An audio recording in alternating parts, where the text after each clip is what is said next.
Hi, and welcome KCIW listeners of 100.7 at kciw.org, Brookings, Oregon, and syndicated to our listeners at KZZH 96.7 FM, Access, Humboldt, Eureka, California. This is Joyously Free with me, none better than best-selling author Joanie Lindenmeyer. I'm so glad you are tuning in. I'm a 34-year resident of Harbor, Oregon, a retired Del Norte High School Crescent City teacher, and a 2025 Lambda-nominated author who has published 3 books in 2 years and with an audiobook in my own voice of my memoir, None Better. I love life, and more importantly, I love being with you today, the producer and host of this show. I'm so glad you are here with us.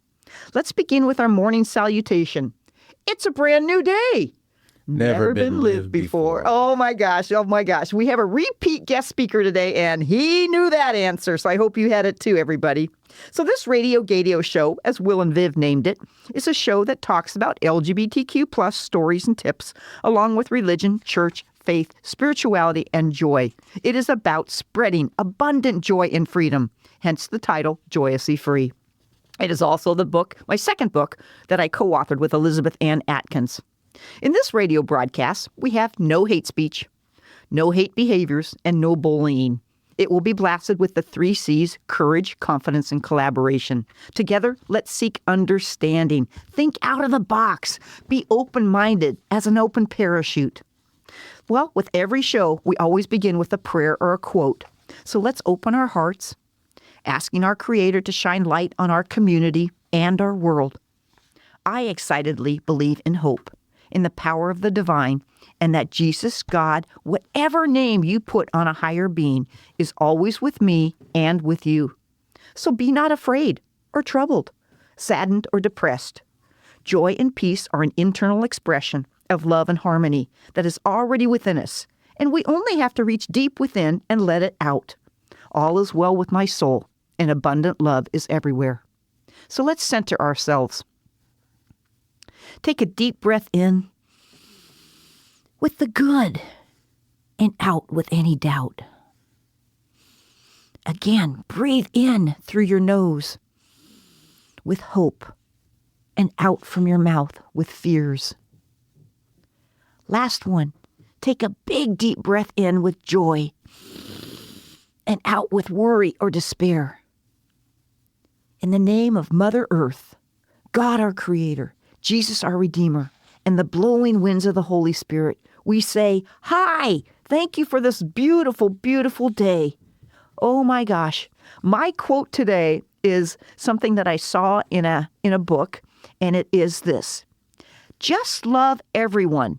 I'll sort them out later, says God. I just thought that was the cutest thing. Just love everyone. I'll sort them out later, says God. Oh my gosh, when that spoke to me, it was like, don't worry about all the judgment or the condemnation. Just be kind, be respectful, be loving. God will take care of the rest as long as we are pure of heart. That's what hit me. So my reflection is short and sweet. Just love everyone. I'll sort them out later, says God. Believe that. So we lift up our friends. We lift up our family this day. We ask our Creator for guidance and healing. We ask for the Holy One to be a part of us in everything we do. Bless us today to do your will, O Creator God. Let's have a happy day together here on KCIW and KZZH. Well, we have a guest speaker that is just incredibly smart, articulate, and filled with so much knowledge that we can gain wisdom from it as well. I want to welcome you again, second time coming through here, to Patrick Quivey. Thank you, Patrick, for being with us again. Well, thanks for having me. With that introduction, I was wondering who was going to be doing the talking.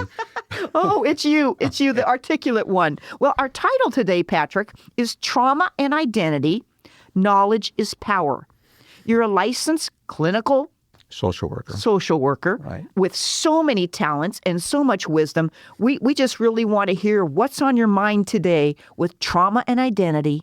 Knowledge is power. So before we start, how are you today, Patrick? Well, today, just fine. Nothing went wrong. which is an unusual status. Oh my gosh. I think people can relate to that for sure. Yeah. Yeah. Well, I'm glad to hear that. Yes.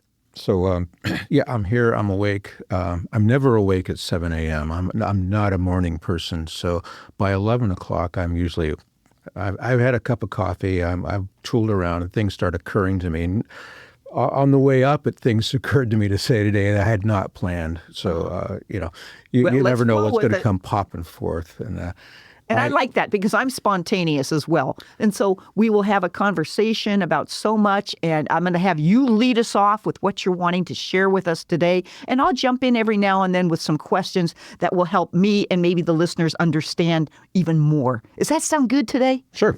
All right. Let's let it roll. All right. Let's roll. Okay. Trauma, knowledge, and a big phrase out of the last couple of decades of psychology has become the word trauma encoding. The idea that knowledge is coded, and there are different ways in which it is locked and unlocked, the way we get a bead on what we're looking at and the way that we get diffuse and not notice anything, both of which are particularly useful and valuable. I was driving around downtown a couple of days ago with my wife, and she yelled out, "Stop!" And I almost ran a stop sign. I had not noticed what was really important because I was looking at something else. I was looking at our destination, a big Rumiano's cheese store, and I almost ran through a stop sign. And I thought, oh, here we go. I'm so focused on what I want to see that I'm not seeing what's really important. So one was central vision or down the road, 6-8 blocks away, and one was peripheral vision, which was the stop sign coming up on my right. And of course, I had my alter ego, the one who's smart in the family, yelling, "Stop!" And I don't want to listen to her, but she's the one. So I think we play this out internally as well. And the way in which trauma affects us is that it works as roadblocks in our progression of our development from early childhood, from the beginning of our identity, which is formed out of the crucible of our own family and our society around us. And those roadblocks sometimes hold on to the trauma so that we don't pay attention to them later on, but they still keep coming up. So I can so relate to that. And that's why I wrote 2 books, Joyously Free and Healing Religious Hurts, because we all experience some kind of trauma, some kind of hurt, some kind of pain. And how do we get through that? Keep on going. I'm loving this. Well, did it help you to write? Oh, absolutely. I mean, you have all your audience, your readers, but did it help you to put it out and put it on paper, objectify it, stand back and say, did I write that? Exactly. And yes, it did, because you sort it out in your own mind and heart as you're writing it. And that's one of the things I totally recommend to everybody is to journal, to write out what you're feeling. Do you do that as a social worker and a counselor? Do you recommend that? Mostly my practice, constrained by the profession, is that you write about what goes on in the session. And there really isn't a lot of time to write a whole lot. But I do write from time to time. I've been out of active practice for a decade now, a little bit here and there. But I still maintain the license because it's part of my identity, and I can't give it up yet. Got it. There we go. Back to the identity part. Yeah, the state has me for a few $100 every couple of years or so, and I pay my money, and I get my little certificate that says you are who you are. Right. And we all have different certificates, don't we? Oh, my goodness. Yeah. Why don't you talk a little bit about that? Well, we live in an age where there's actually a war going on internally in our country about the nature of identity. And the background for that is that they liked people in power. We could even say at this moment it is the right wing in the United States who are at the controls of power. May falsely associate identity with character, and in a way in which it would impose restrictions on identity is to make us assume that a person of the other identity is a criminal of the worst kind. And we are in America, and particularly since our founding, we were an experiment coming out of the European tradition of self development. We were the land of the free. We had a frontier, and granted there were problems in taking it from the indigenous people, but people saw themselves as masters of their own destiny. Yep. And Wanting that freedom. yeah, and the whole idea of being a person yourself was kind of new, and it reeled back into the revolutions in the mid 1800s in Europe. People said, let's cast off this autocracy of royalty. Let's be self-determinate. So the equipment for that means that we become reliant on our character. And the character is what gives us the rock of our own stability, in the sense of personality, for instance, can sell you a car, and character will build it. And America was built on people establishing that their own character allowed them to take over the position of aristocracy that says, I am not just as good as my last job. I am important because I am who I am, which means I have the ability to see what I see, to say what I see, and to determine for myself my choices about it. Absolutely. Which used to be only for the upper class, only for the aristocracy. Right. And we have established it that, no, we can do that. So a lot of that is being taken over at the moment by artificial intelligence and all kinds of dispersing of our own knowledge bases outside of ourselves instead of within. Right, right. So building that character for the person that builds their own character, they're fighting against some of the historical perspectives. They're fighting against their own society, their family, and all of that to be true to themselves. Is that true? Yeah, and I have never been specifically a therapist for the LGBTQ community. And when it started coming up, I thought, well, I'm not one. I'm straight, but I can identify with the trauma, and I kind of let others people do it. If they are proficient at that, they should go where they know the territory better. But over time, just got to get to know it, and so with the onset of looking at how do people recover from trauma and how do they develop their own identity, the big transition comes with determining for themselves, am I a good person? Which is one of the huge passages for a person who is coming out of the closet, coming to grips with himself and says, I have these parts within me that are trying to wake up. And if I am, let's say, gay, am I a good person? Well, let me ask my dad. Let me ask the people I live with. And that may put them back in the closet because they're not ready to say, you are who you are and you're a good person. So there's this overarching threat held over us by the rest of society that says, if you're divergent, you're not good. And yet we have to look within ourselves, discover our own aristocratic self-view of the world and say, I see what I see and I'm okay. Absolutely. All right. Absolutely. And going internal is so important for every single person. And people can do that at all ages of their life. It's not just a one-time done and thing. For some people it is. Like I met a lady this last week, Patrick, and she's 76, 77 years old. And I said, well, when did you first know that you were on the LGBTQ spectrum? And she goes, I knew at age 5. I knew in kindergarten. And most of us LGBTQ people on the spectrum, we knew at an early age that there was something different about us. And yes, we needed to buck our family or go against our society or whatever that was to be true to ourselves. And so, but the trauma part, get into the trauma part, because I think that's really super important, because knowledge is power. Knowledge is power. Trauma encodes knowledge so that either it can be remembered and dealt with later, or it can be forgotten and pushed aside. So I brought some notes with me. Let's go look for a moment what happens with trauma and how does it affect our identity. And it's common, okay?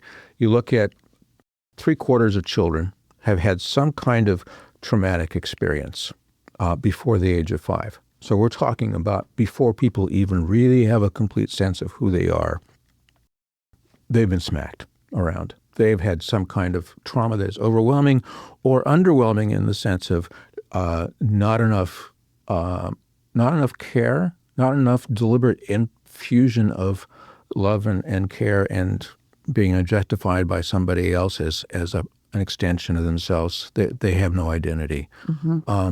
So they're missing love. They're missing something that is important for their growth. Yeah, there's either a loss or abuses such as sexual abuse, neglect, exposure to domestic violence, traumatic loss.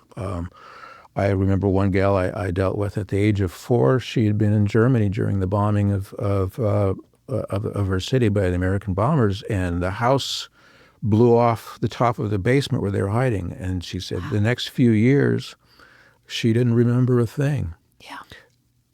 And in therapy, it woke up. And there she was, like a 4-year-old in a 65-year-old body. It was amazing. But she finally had to deal with that. And it came when trauma was revisited. The code was broken when someone held her up at gunpoint and basically put her back in the position of existential dread. I'm going to die. So fear. These traumas get infused, they get encoded, and code is an interesting word because it is like breaking a safe. It's like a combination lock. And the combination twirls around where the same elements of recognition of the same kinds of trauma come up, and it unlocks this drawer, and inside are all the feelings stuck, hold on to, unprocessed, waiting. Also known as triggers. Triggers. And it scares us because you don't get the feeling that you have as a 65-year-old or a 35-year-old as how you handle things. No, you get it raw like you're 5. You get it raw like you're 10 or 15. So identity formation, it's a normal thing. It happens throughout our whole life. It's integration of our emotions, our intellect, putting it all together in one kind of recipe.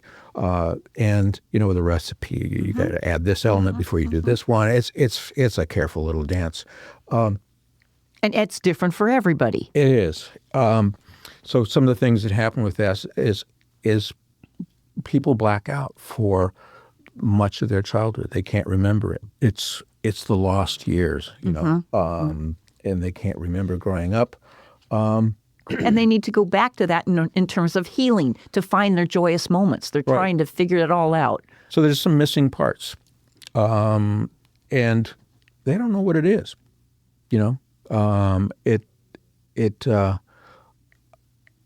It seems to be gone, and there's a reason why.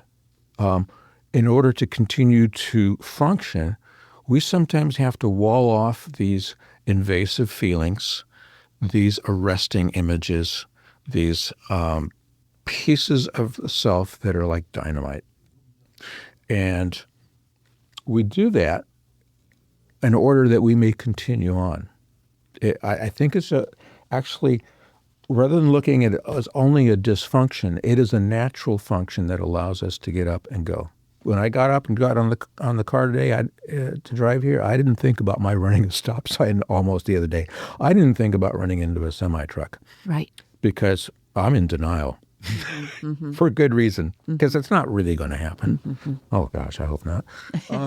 But again, that knowledge is power. So when you know these triggers, you know these things about you, you can begin to deal with it, correct? You can. Yeah, and you can say, all right, I'm a big boy now, and let's help this side come back and absorb these feelings and allow ourselves to be our own tour guide for our inner self. Right. Is there a time limit on that? Like when it hits or how long that might happen, this journey of healing with this trauma? I have seen people in their later years, let's say post-60s, deal with it.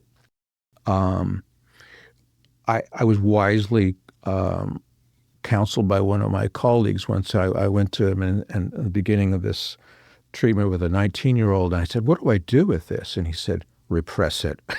And I didn't pay attention. I proceeded to try and unearth all these things with a 19-year-old. So I think that staging is important. It's actually kind of important sometimes to just get your life in order as best you can, get through high school, try to get the assemblage of the parts that get you through society, and then later on as we get a little more mature to deal with it. Now that's not saying just repress it all, but actually that system works a little bit. So yes, you can deal with it at practically any stage, but the younger you are, the more you need a guide. Gotcha. Just like parenting. And so that's a great tip right there. That's a great tip. Yeah. In one's 30s, one starts to feel that they've got their sea legs under them and can begin to deal with it. Often people start dealing with their own trauma when they have children of their own. And I remember that for myself, certain kind of traumas. I look at the 5-year-old I have with me and I go, oh, that reminds me of what I went through. Let me go process this before I try to do it with my kid, my own kids. So it's a lifelong thing. And if you got it all at once, that'd be too much. So don't expect it to happen like you go to therapy and you're done in 6 weeks. One session or 6 weeks and you're done. Oh, yeah. So what's the youngest person that you have counseled and been a part of their journey in the therapy world? Sometimes it's not a matter of them having a complete understanding, but more of a restructuring of how they feel about themselves, because they're still working it out, and it's a bit early to know everything. But I've seen kids 5 and 6 years old. One particular trauma where a couple of children had lost their parents suddenly in an automobile accident. It was just the very definition of trauma, and just help them kind of process it by playing it through. So play is an important part of this. I think we talked about in the last podcast about the ability to play. It's a way of working through one's own capacities before one has to use them. It's rehearsal. Well, probably a 5-year-old is not listening to this podcast right now, but there may be parents and grandparents listening to this. And so what would be a tip for parents and grandparents if they're thinking something needs to happen better for their beloved? Well, if you ask a child directly what is going on with you, they don't have the capacity to distance themselves from the event in they process it concretely. So when you ask them what happened, their expression of it is a re-experience of it. So that is invasive. If you play, they've extended it from themselves, which is why we use play therapy. Can you give an example of play therapy or playing? Well, playing is messing around. It is not entirely deliberate. It is an oblique approach to things. Imaginative, creative, spontaneous. I had one kid who had been through a lot of trauma, and he had had cancer as a child, and so not only did he go through that himself, all of his little friends in the hospital, many of them died, and it was just probably like a war zone for a child. And he was very angry, and people were not hearing him. So he was playing in my office. I had a little bit of a playroom set up, and he had this Tyrannosaurus Rex. I loved it. The Tyrannosaurus Rex was pouncing around the room, attacking things when he was angry. You know, and at one point he stopped. He stared me in the eyes, raced across the room, and the Tyrannosaurus Rex bit me on the hand. And I went, "Ow, you bit me." And this was genuine because I was surprised. And he looked at me as if, you got it now? And all of the anger just sort of subsided. Someone finally understood, I'm a Tyrannosaurus Rex and I am angry. Yeah. And so when you're playing with people, with people, you're not necessarily asking them to talk as an adult about what really happened. You're allowing them to structure the experiences so that they can rehearse it and feel safe and have a good ending. Oh, my gosh. And that is a great way to end the show today. I love that example, that story, and just listening and being there for that child, letting that child play to get the answers of what's going on is phenomenal. Patrick, this went by so fast, and knowledge is power. Trauma and identity, you definitely covered. I want to thank you, and I want to thank all the beautiful listeners on the gorgeous coast of Southern Oregon and Northern California for being with us in this joyously free manner. We've learned a few things from Patrick today. You've inspired us. You've challenged us. You've shared some stories and hopes and loves. And so we appreciate that big time, Patrick. Thank you so very, very, very much. You're a man of wisdom. You're a man of wisdom. It's been fun. It's been fun. Good, All right. Good. So we also want to thank KCIW, our team. Mike Gorse is on the sound today. We have Tom Bozak, Candace, and Rose. That's what makes all this happen is a team. We love to air this on KCIW and KZZH, Access Humboldt, thanks to Nate Dogg and Matt down there. You can order any of my books, which deal with trauma in healing religious hurts and the healing part as well. So we like to know that you are an important part of our life, all you listeners. If you're having any challenges, get a hold of KCIW or myself. Facebook is probably the best way to get a hold of me, but we want to just say, smile big, wear bright colors, and be you. Love you bunches. Have a great day. Bye.